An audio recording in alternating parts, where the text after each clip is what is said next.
Alrighty, what's up everybody? We're back, and we're back with another video. It's not gonna be that entertaining a video, or maybe it will be, depends on what you like to watch, but we're not gonna be doing any crazy stuff today. Not getting chased by cops, not getting run over, not doing any crazy jumps or crashing the bike, but just casually going for a ride and just talking about some stuff that's been on my mind when it comes to electric bikes, you know.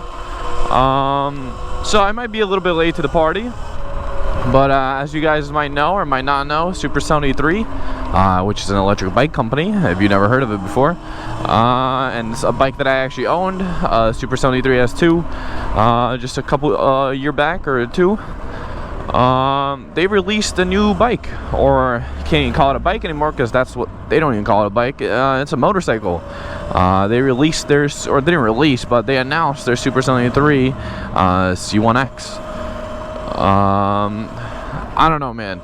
Honestly, I know I'm a bit late to the party. I know people have been talking about it before, but I just got back to making these videos since, you know, it's getting warmer. But no, that's SUPER73 C1X. First off, looks great, right? Like it's a good looking bike, you can't get it wrong. Like, you know, it's like a cyberpunk concept.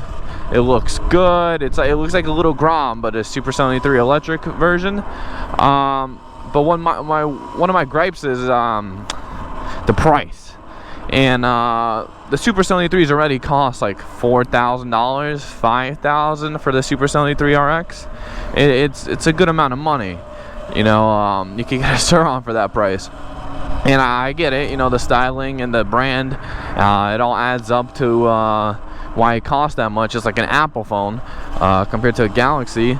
But, you know, if that's how much a bike costs, I'm estimating that the SUPER73 C1X is going to cost $10K. Or a little bit below.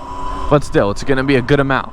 And for that price, honestly, I'd rather get myself a full-on motorcycle, you know. And even for cheaper, you could get, if you really want to go for a small commuter bike that could do highway speeds, get yourself a Grom. And get yourself a Grom or an R3 or something that has low power. Dude, those things get amazing fuel economy, dude. A Honda Grom with like an exhaust, an air intake, and a tune will get you up to 70, 80 miles or 70 miles an hour easily. And that's coming from someone who had a buddy who had a bike that had a tune, an exhaust, and an intake, and he was going on a highway with it. And it's a small bike, it's portable, it's easy to park and everything like that. And the fuel economy, if that's like we're really worried about, since, you know, gas prices are going up, it's 120, 140 miles per gallon. And the thing has like a 1.5 gallon tank or something like that. So you're paying like, what, $5 for a full tank of gas? And of course it's not like comparable to the SUPER73 C1X. It's probably gonna be like $1 for a charge, but at least you get to go like 200 miles here and there, and it's highway compatible. You still need a motorcycle license for both vehicles. And just I don't know. I'm not trying to shit on SUPER73. It's a good concept, but I think right now, especially with the shortages with vehicle parts and batteries and all these things, and just inflation in general, I don't think it was one of their best choices to, you know, reveal a new concept. I think SUPER73 should rather focus on what they have right now.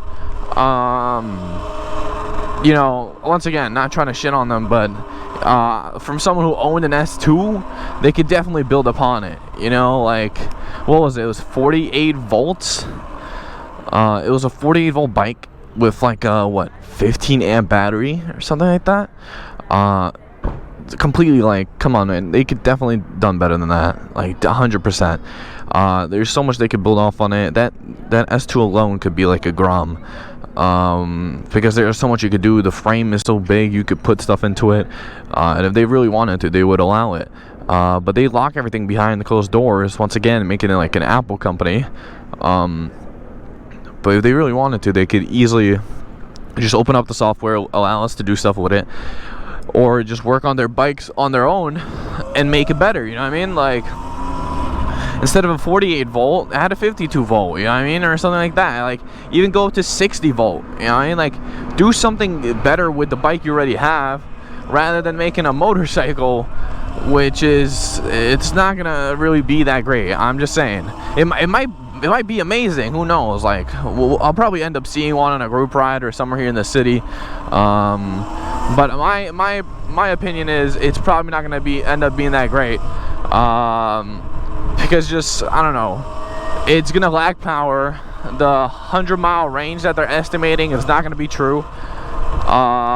And honestly, if you do want to stick with electric vehicles, like, I know I was talking about the Honda Grom, or for that money that probably the SUPER73 C1X is going to cost, you could get yourself an R7, a Yamaha R7, and that thing gets like 56 miles to the gallon.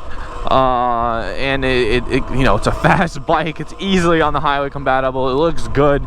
You know, it has all the things you want. But I don't know, man. But like I said, if you want to stay with electric, dude, you get yourself a Surron. You do what all these guys do in the city. You get yourself a Surron. You drop 2.5K on what?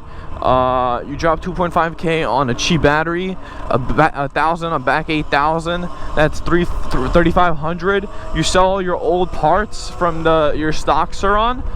You save like you sell it for like what? 1K, 1.2K here and there.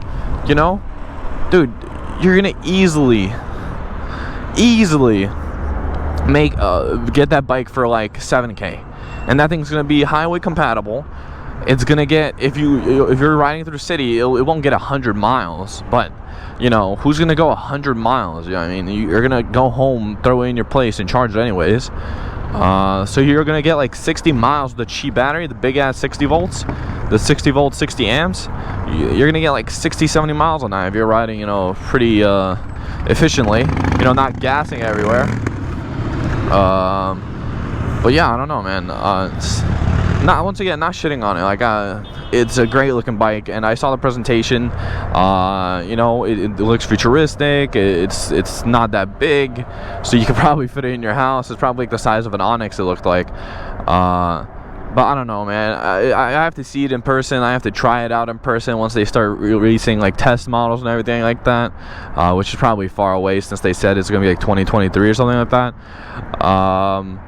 But I don't know, man. I don't know. What do you guys think about it? What do you guys think about the SUPER73 C1X? Because personally, I think it could be a great bike if they just waited a little bit more, you know? Like, I think their platform that they have now, like the S2 and the R, are perfect platforms that they could work on and make better, instead of wasting their time with a motorcycle right now, which I don't know how many people, they said people asked for it.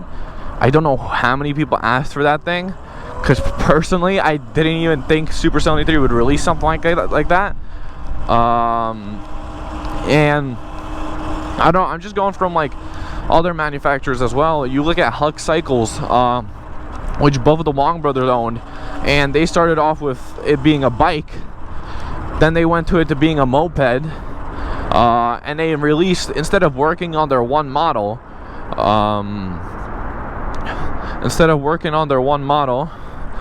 they went ahead and created a bunch of different models. And I don't know, their bikes, I haven't ridden them, the new models, haven't tried them, haven't seen them, so I don't know if they improved it or not, but they really, one, don't look that great. I'll put up one on the screen, which I can't even stand. I think it looks horrible. Like, you know, no shade to Huck Cycles, but that bike looks terrible. And plus, I don't know how much they work on their old bikes. Like, dude, it's huge. The Huck Cycle is a huge bike. What the hell is going on here? No, but the Huck Cycle is a huge bike. That's one. Two, why in the world would you turn it into a motorcycle or a moped? Like, they got rid of the pedal and put pegs on it, bro. That thing can't even keep up with like Surrons. Like, come on, man.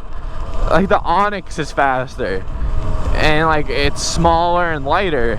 So I really, I'm just comparing it to another company which did the same exact thing, and just started like releasing a bunch of different models.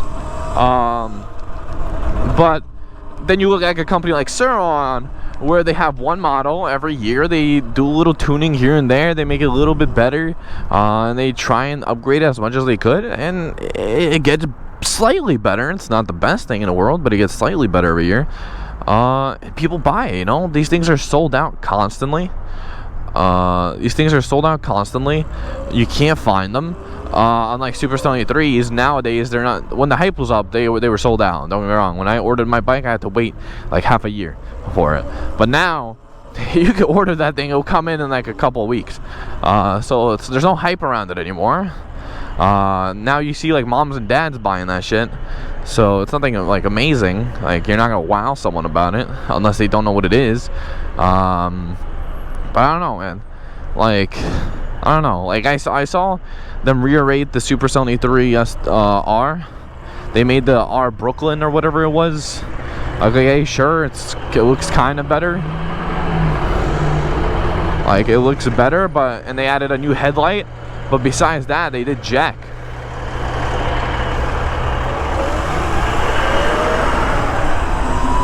Like, besides changing the headlight and like adding a couple colors, they didn't do anything to that bike, man. It's still the same bike, the same battery, the same motor, same software. Like, yo, come on, at least do something. Add a couple amps to that battery, man. Like, dude, I don't know, man. Like, once again, Super 73, not trying to throw shade. I did own one of your bikes.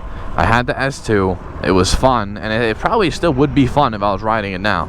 Like, that thing is a nice cruiser bike, don't get me wrong. Like, pedaling it around, if you're just using it to pedal around, especially if you're in like LA where it's warm and it's a beach area, hell yeah, dude, that shit's fun. But besides that, it's not really practical. Doesn't have a key ignition shit, so someone presses a button and drives away, unless you take that battery with you. What is this guy doing?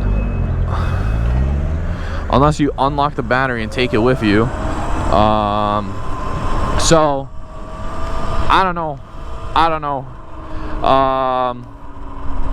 Not trying to shit once again on Super 73, but I don't know. You guys comment what you guys think about the C1X.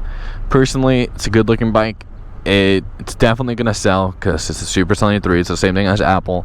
But the fact that you have to get a license for it, register it, you might as well get a motorcycle at that point. A gas motorcycle, you know, get yourself a Grom if you're looking for the small mobility and the little fun cruiser around the city. Grom. If you're looking for something fun and maybe you could get on the highway without topping up, like, you get an R7 or an R3. R3's 5K, R7's 9K. You know, it's gonna be R3's gonna be cheaper than the Super 73 C1X, and the R7's gonna be the same price. But you get a thing that goes 130 miles an hour on the highway, and gets 57 miles to the gallon, especially with now gas prices. It's a steal, dude. It's honestly a steal. So yeah, I'm just gonna continue riding. I don't know. You guys give your opinions in the comments. Say what you want. Like, tell me your feedback. What do you guys think about the bike or the motorcycle? Sorry, it's a motorcycle. Personally, I don't think it's gonna be the best thing in the world. Maybe, who knows? They're gonna blow my mind, and they're gonna like show up with this motorcycle. It's gonna blow everybody out of the way, you know. But hopefully they do. You know, I always hope for these companies to do better. You know, more competition in the market, but. We'll see. I'm not expecting much from them. So that's my opinion. That's all I want to make this video about. You know, just the Super 73 C1X and what I think about it. Not that, you know, crazy of a video. No jumps, no nothing, no wheelies, no getting in trouble. But just something I wanted to put out there. So yeah. Thanks for watching. Like always, I'm gonna continue riding, see what if I could get in trouble, maybe get a couple clips here and there. Maybe I get in trouble somewhere or find something cool, but besides that, guys, I will see you guys later, and thanks for watching. Please like and subscribe if you got this far into the video. Yeah, that's pretty much it. I'm gonna try not to crash. See y'all.